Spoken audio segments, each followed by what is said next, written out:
everyone, welcome back to Tato Talks.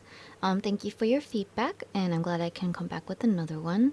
This one will probably be about work. Someone requested me talk about work for a bit, and I'll probably talk about the pros and cons, differences between the JET program and the current company I'm on for being an ALT in Japan, and just little story tidbits and stuff. Mhm.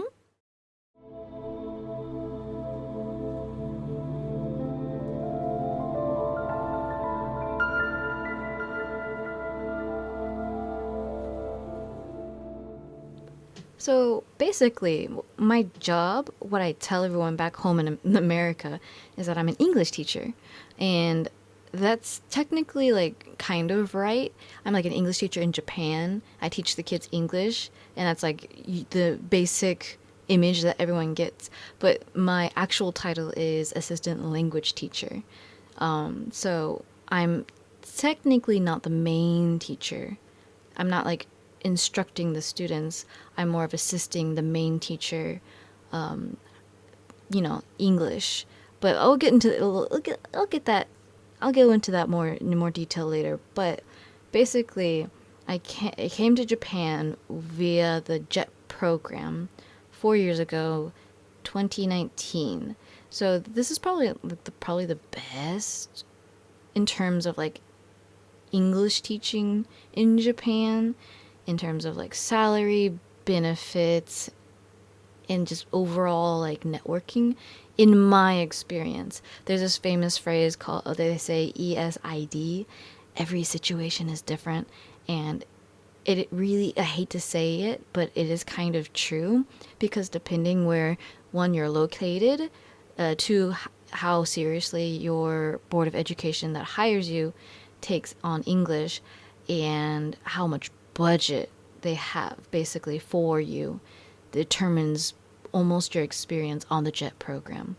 And it's always been very, very like different, even in the same region. When I was living in Miyagi Prefecture, I was living in a really small town, and the people who lived in the biggest city, which was Sendai, had wild stories to tell. Like, I don't know, city people are different, or built like city kids are built different or something. But it was like, for their BOE, they had to have like, if you're staying on for more than 3 years, you have to take a Japanese language assessment to see if you're, I don't know, quote unquote good enough, or your Japanese good enough.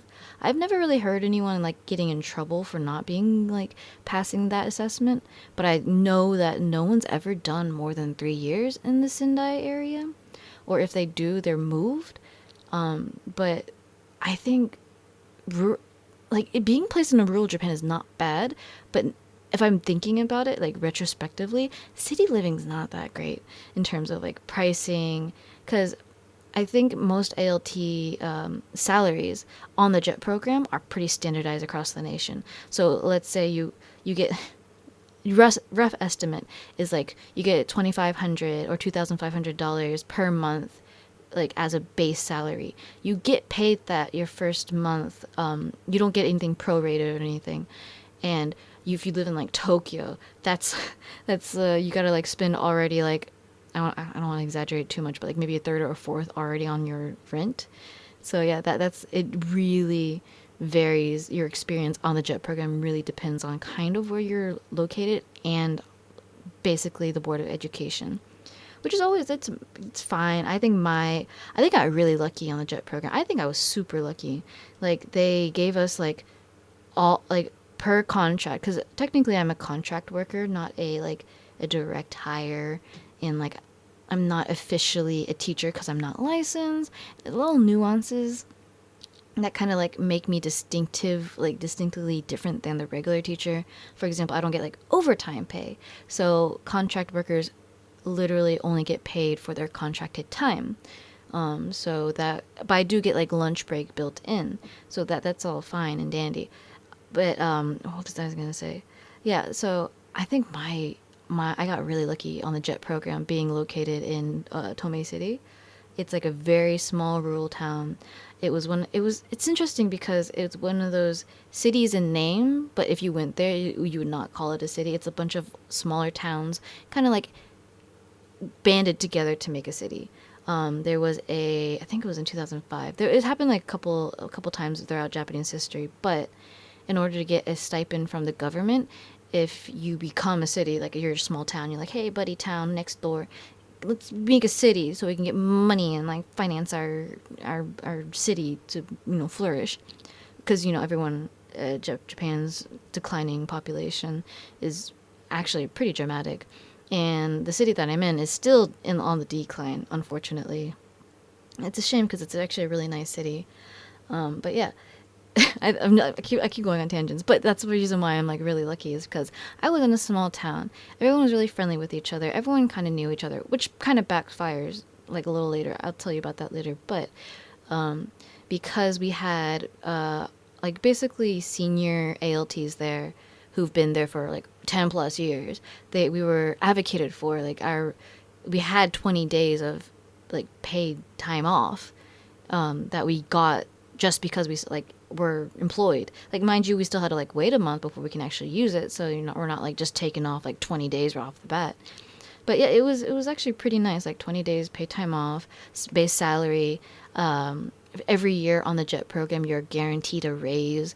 Not like a significant raise because it kind of offsets the increased taxes like residence tax, car tax, if there's any.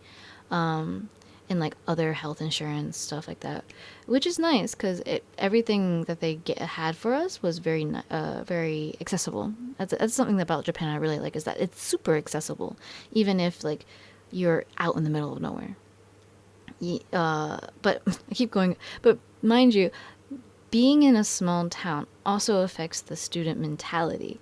So my town was literally full of farmer kids, and you could tell. I didn't actually know this until my last year. So I was there already for 3 years, and I had the same main teacher. So what we call the teachers who teach English here are Japanese teachers of English.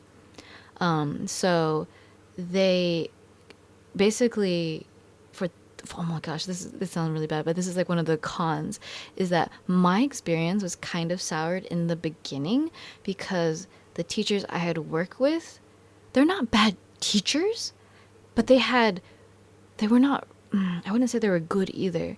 So like these are middle school equivalents. We call them junior high school students here, but like in America it would be a middle school equivalent. These are literal children still.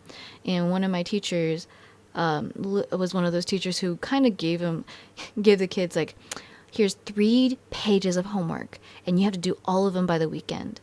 And these are kids. They don't want to be doing that. They want to be playing baseball or something. They come back with like none of their homework done, and she's like, "Well, I gave you plenty of time over the weekend. Why didn't you finish it?"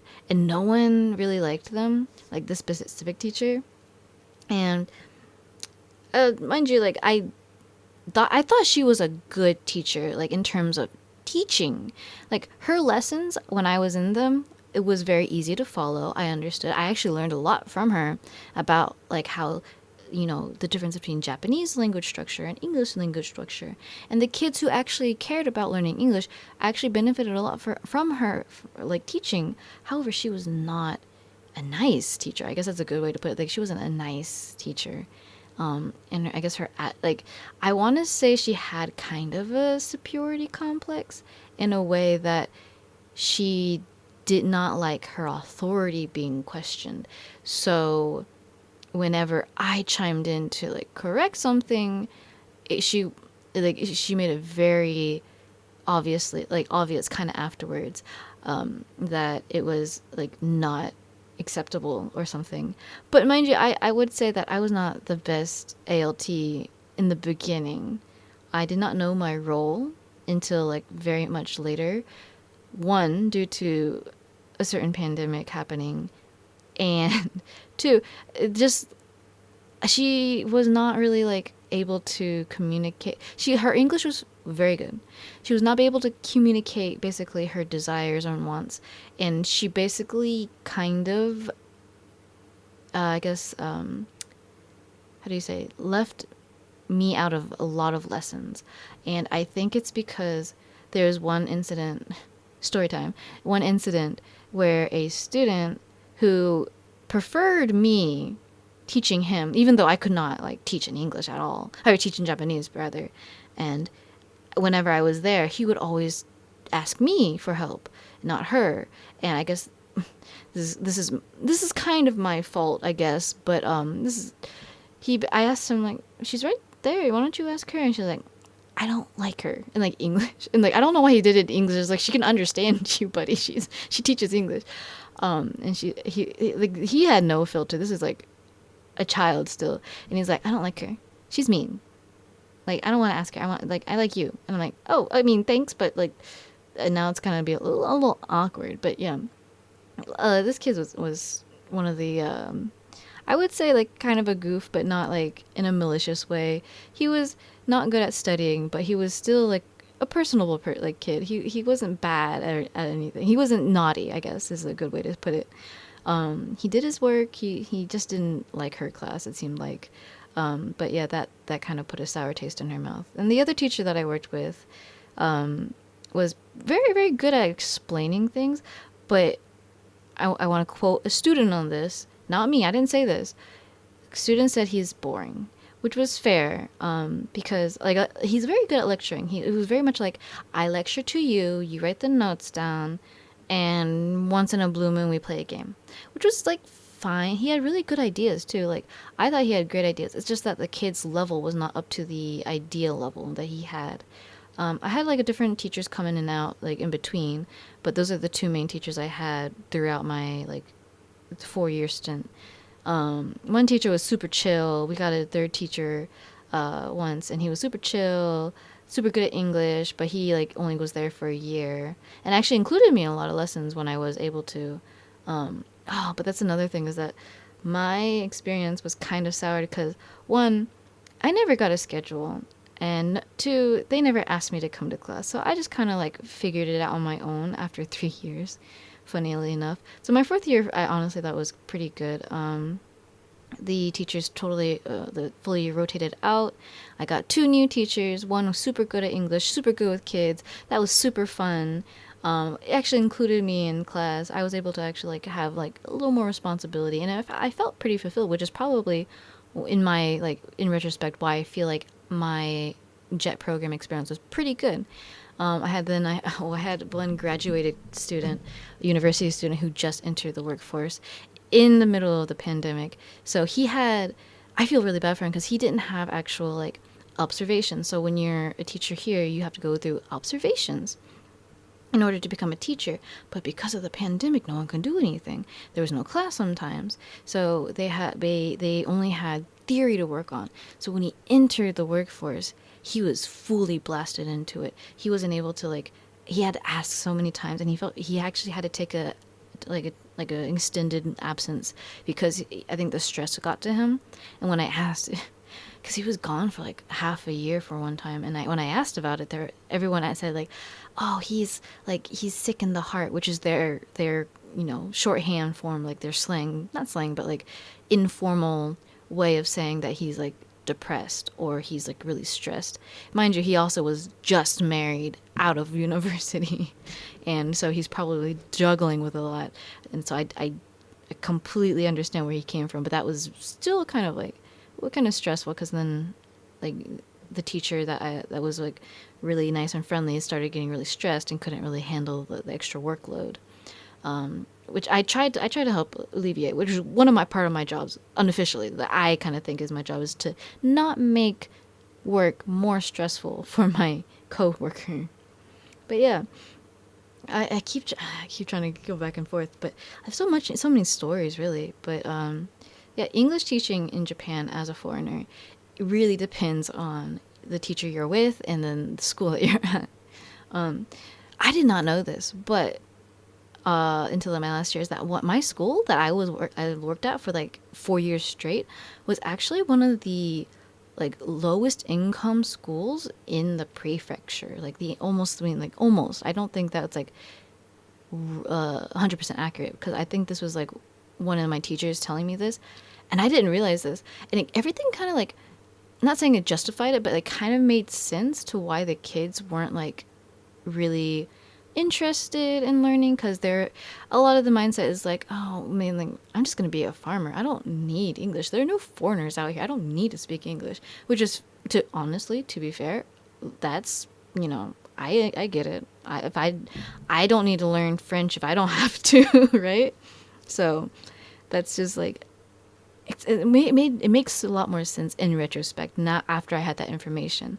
So I think actually I kind of caught on to it when I like kind of halfway through, maybe like 2 years in, where like, oh, these kids just don't care because, you know, I thought they were just like, oh, they like sports more, or like they're more active, and like, you know, they're more like of a sciencey type of deal. They just don't like English, and which kind of correlated with like the whole farming background stuff. So all of them were very like physically like invested rather than academically invested, and a lot of the absence and a lot of the, I guess, the attitude of the students actually kind of made more sense with that context.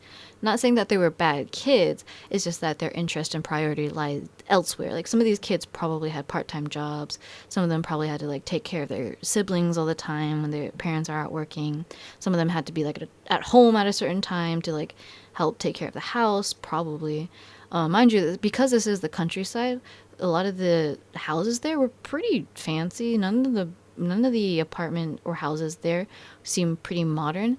They're like, with a few exceptions, like in the downtown area, there was like more modern stuff. But where I was, it was very old, traditional looking Japanese houses.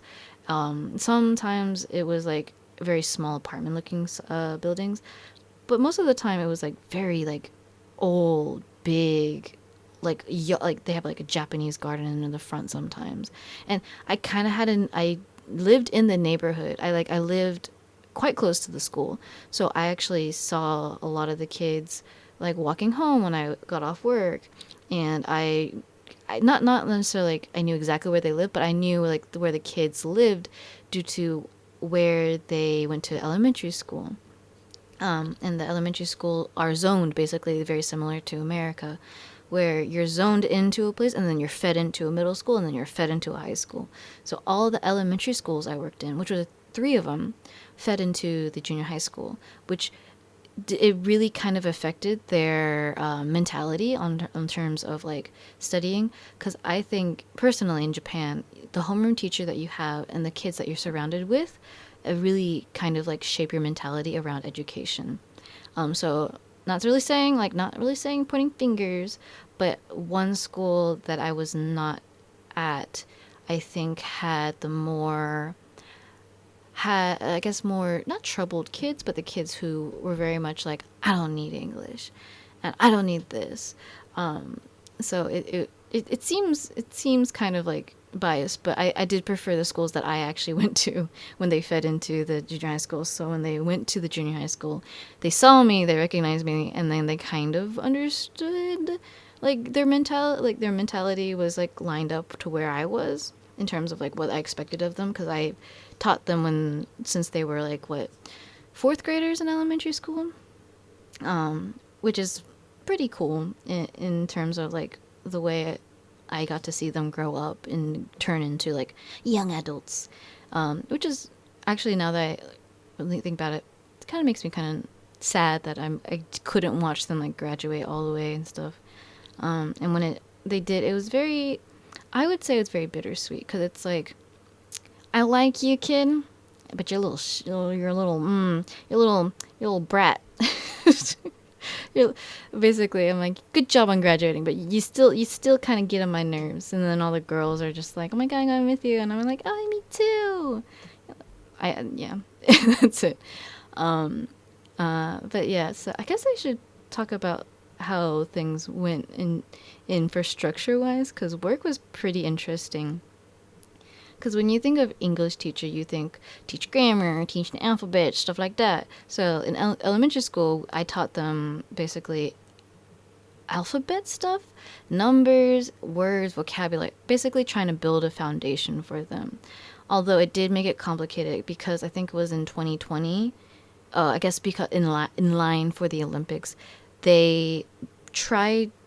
I guess not tried. They made English mandatory at a elementary school level, but and before that, I guess one of the reasons why the kids' attitude towards in like middle school was like, I don't want to learn English, is that they were never forced to like test for English in elementary school. It was only the core classes, which is like science, math, Japanese, but I forget the other ones like art. Oh gosh, what's it? Basically the core classes, and then English was kind of like an extracurricular that they added in. It was supposed to be for fun, because they call it like gaikokugo something activities, which is like basically meaning like foreign language activities. And it was supposed to be fun. It was supposed to be games. You're not supposed to learn. You're just playing games and stuff, flashcards and stuff like that. But because they changed it to what was mandatory and they made standardized testing for it, fifth and sixth graders had a hard time adjusting. And I was in that transitional phase. So I was also struggling because I'm like, I didn't know we had a test for this. And they had like speaking tests and they had like not grammar tests, but they had to like memorize basic phrases, which is kind of a flaw of the Japanese English language learning, is kind of that they learn English phrases in a formulaic way. And it does work for kids whose mindset works that way. But I think it's kind of counteracts intuitive learning, because it's not in context. The only context they have for that grammar or sentence structure is in the textbook. I would say the same thing that kind of was similar in my Japanese classes in university, but it was not that, what do you say? Wasn't that drastic where I had to just memorize things. It wasn't like that formulaic, I would say, compared to my Japanese learning. Their English learning is very much like, here's grammar point 1, here's grammar point 2. And it depends on the teacher who's teaching it, but it can make sense. And depending on the student, it could click, it can't click, it couldn't click. It just depends. But I prefer language learning by application and immersion, basically. I fully believe in the whole double your input of your output. So like basically a 1-to-2 ratio for input output learning, which means basically for every let's say you study tried speaking for an hour, you need to study listening and reading and that for 2 hours. And I think that's probably the best way to learn. I wouldn't say that's how I don't do as I say, not as I do. I don't think I study very well that way. But I lack self-discipline in studying. But, that's another story. So I would say that my career, I guess, as an English teacher, ALT in Japan, has been very muddled because of a lot of different changes. One, the 2020 Olympics was supposed to happen, which probably increased my chances of getting into the JET program because it is a very competitive, a very competitive, I don't know, pipeline. I can't word. But yeah, it's been, was it 2020? So 2020 is also when the mandatory 5th and 6th grade learning for English and actually testing, which stresses them out, which unfortunately, they already have to stress out about other classes. And then obviously the global pandemic that happened. And oh yeah, that's, and just the teachers I had. I think it's just a big, like a lot of factors, especially like the background of the school, the attitude of the kids, really kind of didn't make the beginning of my ALTing career really smooth. But eventually, because I adapt easily, I've learned what to do. I learned what my role was, and it kind of got better there. I would say a lot of my, I guess, how do you say, the best thing about being an ALT is that you get to interact with all these students and you get to affect them in one way or another, even if it's small. hopefully, if you, I guess if you're a good ALT, quote unquote good, you affect them positively and you want to encourage them and stuff like that. I would say that when I first got there, I was not encouraging. I was just like, I don't know what I'm doing. Why aren't you doing your work? You should be doing this. I'm like pointing at the board, like, just do your work, do your worksheet and stuff like that.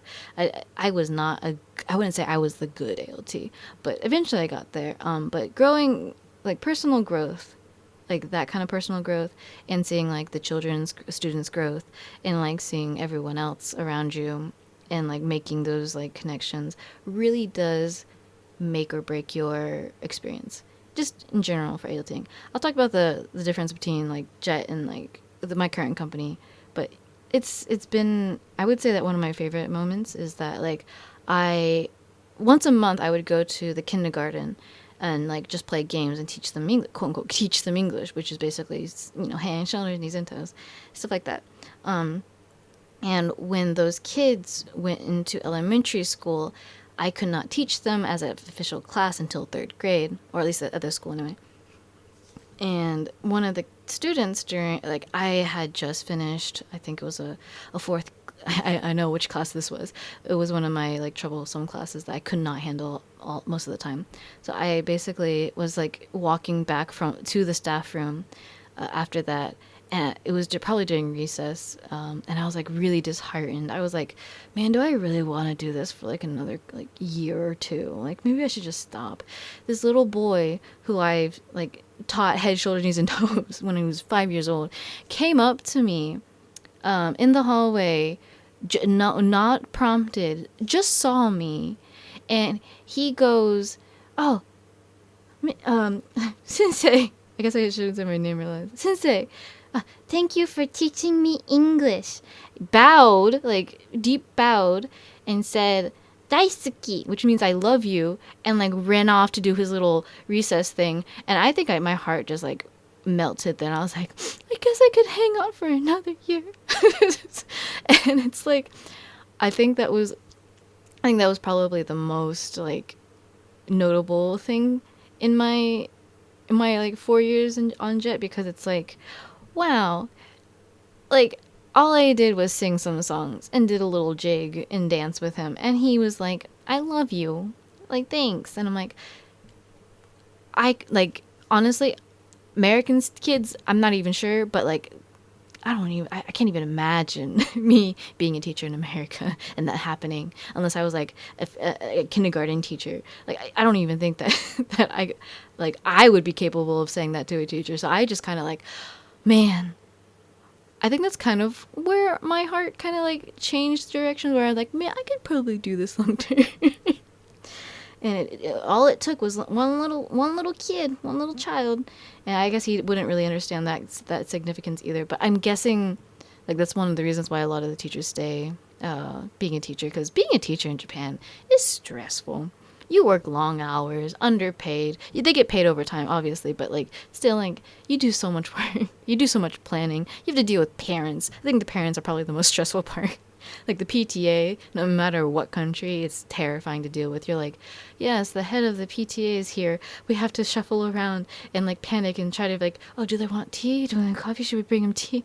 Because in Japanese culture, when you have a guest at the school, you serve them tea or coffee, which I actually was considered a guest, so they would always serve me tea or coffee when I was at the desk, despite me being like quote unquote a teacher, right?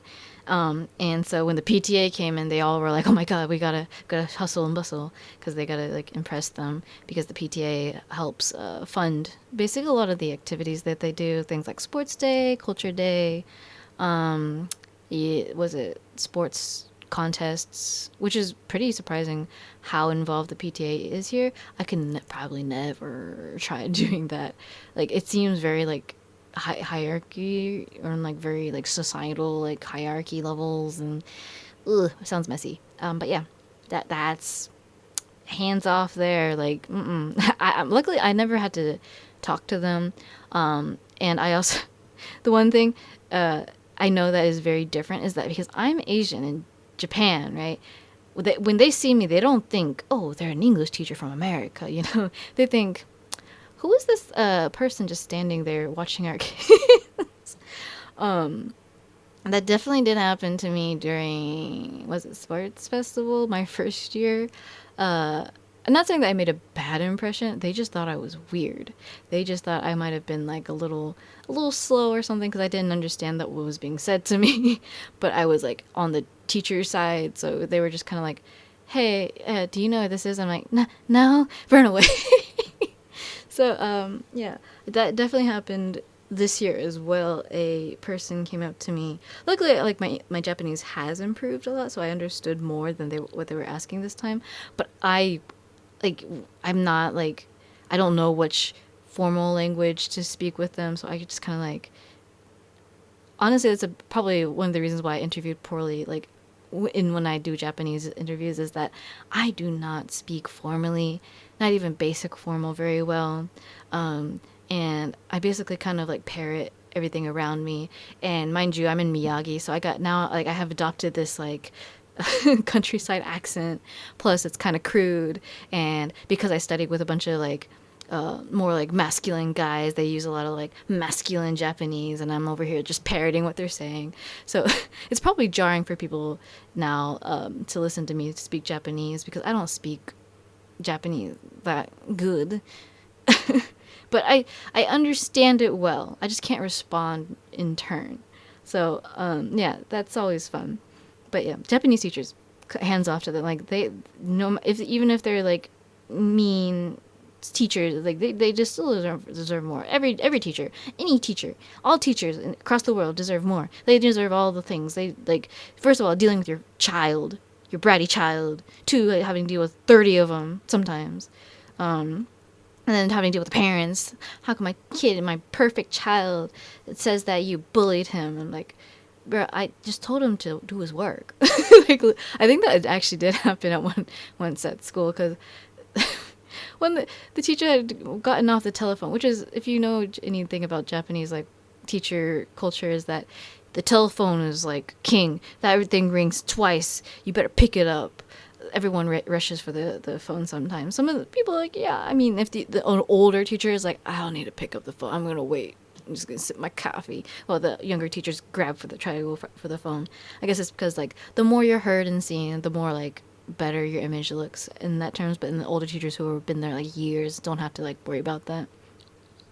But yeah, a teacher had just gotten off the phone, did this like kind of dramatic sigh, and me eavesdropping, me being in the staff room, just like listened in and was like, I have to apparently stop telling students to do schoolwork seriously because one of these kids said that they were being bullied by saying that they're forcing me to do work.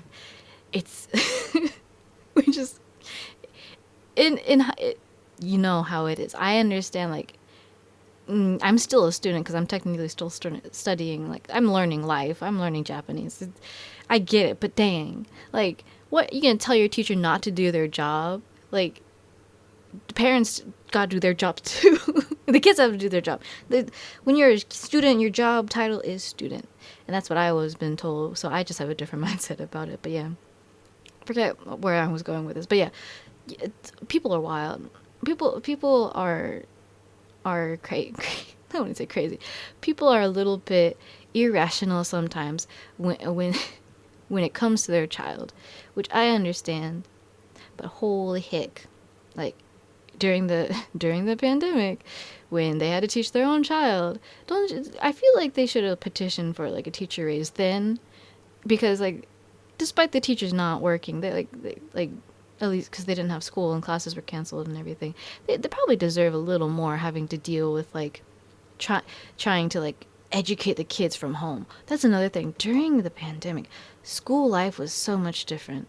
When the mind you, I got here 2019 and Japan closed off its borders in March of 2020. So that gave me, I got here in like July, August, September, October, November, December, January, February, like not even half a year.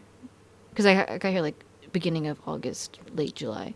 So basically not even half a year. And then the country, like, borders closed. And classes canceled. So I'm not even like interacting with anybody at like school at this point.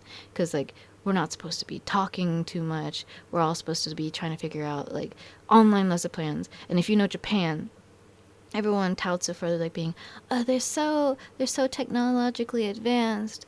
But yeah, no, they. I mean, yes and no. So in the educational system, like they still use like Windows Vista, like if that makes any sense, which makes sense because OSs are expensive, technology is expensive, but also at the exact same time they still use the fax machine, which is fine, but they could just use an email, in my professional opinion. They always print off a lot of things, which I like physical stuff too, but I could get it in an email, like the same thing. But I guess emails might be unreliable or too easily like phished or something. But yeah, everything was printed off. Every notice was printed off at that point. Mind you, they are transitioning away from that now.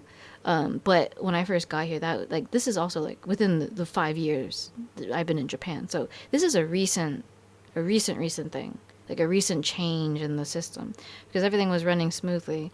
The kids now have iPads in the classroom, which is or iPads/tablets. It's kind of jarring to me. I know that's a thing in America or has been in America, but it's still kind of like weird seeing it because it's like, man, what back when I was a kid, I never got an iPad. I didn't have a phone until I was in high school, or a smartphone rather, like one with a touch screen. I think flippy phones are pretty cool. I still want a flip phone, but sorry, going back to the whole, school life in Japan during, pandemic times is very different. Like we had to transition everything online, make videos, explain like teaching kids, and then mind you, this is why I think the Japanese teacher like need to be like paid extra during this time because they made a whole entire like at home booklet worksheet stuff for the kids so they can still have an education during this lockdown because we didn't have school for a long time. And some of these kids, because they are from like a low income household, school was their way for like socialization, for actually like learning to get like to better themselves, to lift themselves out of this like kind of like mindset of being like not as good. But yeah, that was like school was like kind of a like for some students was a haven. I would say it was a way for them to like not worry about other things, which I think is common around the globe. But because of that, these teachers always had to go to the students' houses. Mind you, this is all like all the students live close to these the school, so it's not illogical for the teacher to go out there and to check on them. But these like they for every grade the teachers like made an entire workbook thing for them to do. They did wellness checks on them. They had to, like they were like keeping tabs on everyone. They were making phone calls on the regular. And mind you, I couldn't do that because like one, my Japanese level is not that good. Two, I'm not a licensed teacher, and it's just not something in my job description. So I was very much a school support person where I helped everyone at the school the best as I could. But other than that, it was kind of rough. I would say for the first year, it was kind of rough as they were transitioning into it, getting used to the whole quote unquote new normal is what they call it in Japan. Basically your new life. It was very, very, how do you say, disheartening, I guess, to see some of these kids kind of struggle because they couldn't ask their friends for help, and they did try to do like Zoom classes, I guess, one way to say it. And it was kind of a good buffer, but this is also still the Japanese countryside, so a lot of these students did not have internet connection. Like you might think, oh, that's kind of weird. That's like so like archaic. But like some of them didn't have good internet connection. Some of them didn't even have any internet connection. And like people were like, oh, go to the community center, but you can't gather because it's, to avoid getting sick. So it was really finding that balance and tension and stuff. So it was kind of sad in all honesty. Like this is why I kind of think that the beginning of my jet program experience has been very like tainted. But it also kind of like bonded everyone a little bit closer, especially at school. I think it helped me interact with more teachers on a personal level because, we couldn't really do much besides prep and like figure out what to do with the classrooms and stuff. Oh yeah. Side tangent.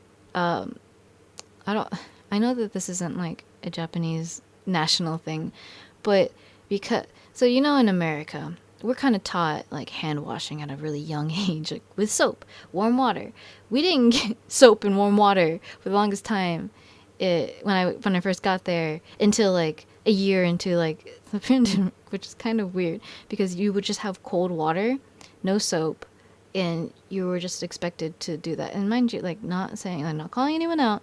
Some people did not wash their hands after going to the bathroom, and kind of skeeves me out still thinking about it because, two, like in order to prevent like being sick, the Board of Education actually allocated a lot of the budget for like the soaps and like the dispensers, a lot of the sinks in the bathroom around the school. I think all of them in almost all of Japan got turned on to like were changed into automatic sinks. So basically, you put your hand underneath and it just automatically went. So instead of touching the faucet, crazy stuff. Because like one day you're just sitting trying to like knob cold water only, to like well, now we have soap next to the like sinks next to the bathroom, and like people are actually washing their hands now.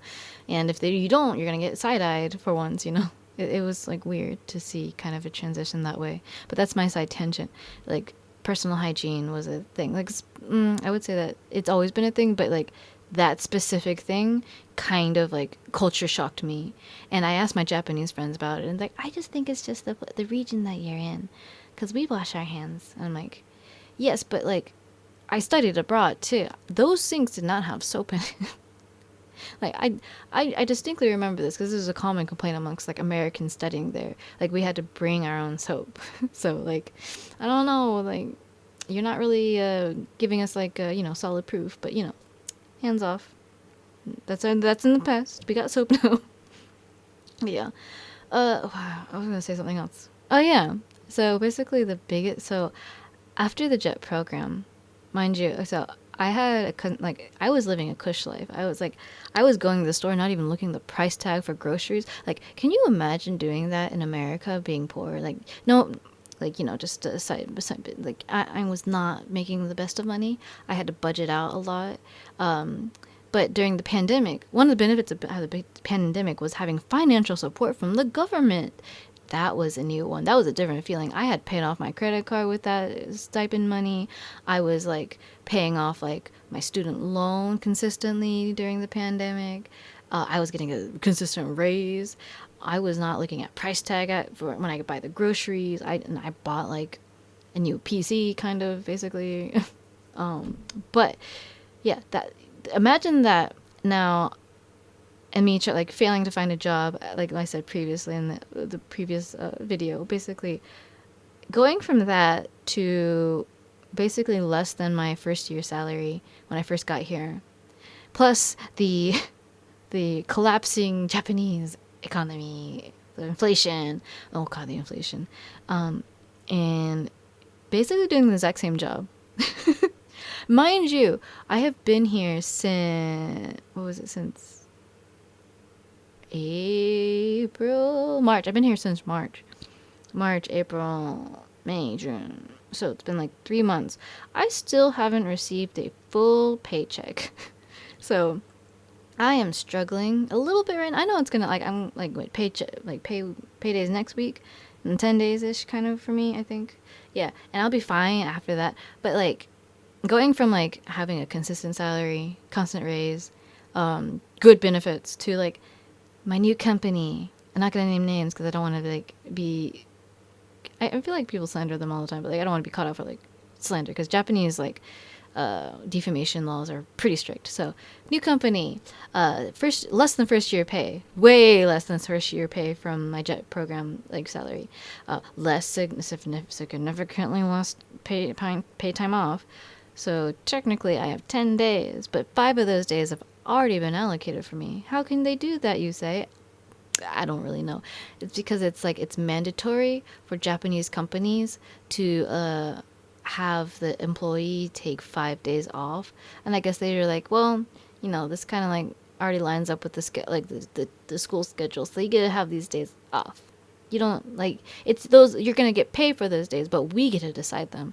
So in reality, I only have like really 5 days of pay time off, for like at least deciding it, which is kind of mm, I have feelings, but to be to be transparent, some jets that I knew only had 5 paid days, what 10 paid, like basically the same situation, just like uh, how do you say? It basically just because it's the same situation as I did, and they did not roll over. Luckily, my days roll over, so I can save those 5 days for next year. Like and have 10 days I can choose from, which is kind of like still kind of gives me like eh. But yeah, that's why one of the reasons why I'm kind of looking for a new job, because this job with the pay where it's at and where the economy is at is not really, I can't like live on lobster and like all you can eat barbecue with that. To be fair, I don't do that, but I'd like, one a person can dream. I can dream. Like, I don't even like lobster. I mean, moving on. But new company stuff is basically, actually, I have a little more responsibility. I kind of have, if I didn't have my 4 years jet experience, this job would be 10 times harder and probably a lot more stressful. But because I had that prior experience, I was able to actually adapt more easily, be more accustomed to my work. I feel bad for my other like company coworkers because I try to support them the best I can, but they still have like not issues, but like they still struggle to like their new life, I guess. To the so much to the point where many, I wouldn't say many, but like the ones I've spoken to have already decided that they're only going to do 1 year and then they're going to leave, which is completely fair. I thought I was only going to stay a year on jet, and then your world events happen, so and then I end up liking it a lot, so I stayed. I plan on actually staying long term in Japan. Probably not as an ALT unless something happens. Oops. But unless I like come into a lot of money, I suppose. A generous donator, a sponsor, as you, if they came in and helped, then having all this free time as an ALT really does kind of like help that, which is something a lot of people don't talk about, is that when you are English teaching in Japan, whether you're on a dispatch company, jet, or a English conversation school, you kind of have a lot of free time. Like, I wouldn't say that that's for everyone. Like, that's not definitive for everyone. But the image is usually like you have free time to do like other stuff. I'm thinking more of our Japanese counterparts where they like basically wake up, go to work, overtime, go home, eat and sleep kind of deal. Like it's very like repetitive, but you still have that free time to like you can go out the weekends, do traveling. English teacher, like being a teacher in Japan like allows you for like easy travel setup because you're already in Japan. And it's always been like a really it's always been a perk about being an ALT. It's like you have a lot of opportunities to travel within Japan, which a lot of tourists can't do. They can like come here for a week, see only Tokyo and Osaka, but you're here for a job, and mind you, you're being paid to live in Japan, and like you have the option of doing that, which is, I think a lot of people sometimes forget that is also a privilege to do. So a lot of people who you see a lot of things on Reddit. I think Reddit's like probably the really big polarizing place where it becomes an echo chamber of like, this is what you should do, this is what you shouldn't do, or like if you want to work in Japan, do this. And it's like kind of really grating because it's not like this is the situation for every person, and the people who do enjoy their jobs aren't going to go on to like an online forum and post about how great their job is, right? So you don't really see how like cushy this job really is, and it's always been a point I've been trying to make a point to people who ask about it. It's like, this is still a job in Japan. You are still working in a Japanese culture work environment. It's going to be difficult, especially if you come from a background that is not like accustomed to that. no matter where you're from. Even me, like I thought I had a good like idea of what Japanese culture was because I studied abroad for a year, and like all that jazz. And when I first worked here, it was like really heavy, but it is still a good job for somebody who wants to like explore and have like that option to be in Japan. So I think that I like this job, but I think it's really just the pay that gets me because I like interacting with the students. Well, certain students. Really. I don't play favorites, but I do have a preference. But yeah, it's just like this job's nice. I would stay in this job long term if I could, and I see why people have like stayed in this job for like 10 years and still have all these complaints but still stay because you get like so much free time. You have benefits. You're like, as the title of sensei comes with a lot of responsibility and benefits, and people, I don't think a lot of people when they first get here understand that. And which is why I'm like, this company isn't bad. It's, oh, I want to say that this company has good points and bad points, debatable and other stuff, but it's not a bad company to work for if you just if you know what to do, if you have a good placement, etc. So it's just not. I'm trying to put this delicately to not like piss anyone off. I'm still gonna piss someone off either way, but you still have to understand that working here is going to be work, and it's going to like do that. And if you accept that, you'll be able to adapt pretty easily, and you'll have that free time to do whatever you want. But let's say there's other factors coming in. You have to like be financially like supporting people. You have like family you have to support, etc. Like that. It's going to be harder. So that's one of the main reasons why I'm like, I should probably look for a new job. But I don't know what it's gonna be yet. I I'm pretty. God, this sounds weird. I'm comfortable in my job, but I'm not enjoying it. If that makes sense. So my job, I would say, is not. It's not easy. It's easy. It's still stressful. You still have to deal with a lot of like work related stress. You still have to work with like a lot of like different aspects of like having the responsibility of being like still being somewhat of a teacher to the students. And like as you gain the experience, you can get improved more, which makes leaving the job a little harder, which is what I'm trying to figure out, because I'm more of a like, I'll stay here for another year, but also at the salary rate, I think that honestly I guess money is always the issue. Money is the root of all evil. Lack of money, rather. Lack of money is the root of all evil. So because so many of my problems would be solved with just an increased salary. That's it. Better save. Honestly, I'm good at saving money. It's just like everything takes it away. I need people. I need the government to help sponsor my life at this point. It feels like. But yeah, this Japan's not a bad place to work in my opinion. It just depends on what you're willing to accept, I guess. Yeah, that's a good way to put it. But yeah, I forgot I was gonna say something. Let me see. Blah blah blah blah blah blah blah blah. Yeah, I think I went over everything. I can't recall. Yeah, I guess I'm trying. I feel like I had so much more to say, but I guess I can just like make another one if I can, if I really wanted to. But yeah, yeah, it's getting hot here. I can feel the summer heat, and I don't like it. If you ever come to Japan in summer, it is humid hot. It is extremely hot. It's like I don't even know what you call it. Like it's a tropical hot. But it's sun's evil. The air is evil. It hurts you with the the mugginess of it. I can feel it now. Yeah. I honestly, it's probably cheaper to come in summer though. So depends, I guess. Yeah. Maybe I should talk about that. Yeah. No. If you have any suggestions, please feel free to let me know, ask, or even suggest things. Feedback is always valued here. I did. My editor told me to plug my stuff in, so like I'm trying to get my links up and ready. But yeah, I do the streaming on the what is it, twitch.tv. Yeah. Shameless plug.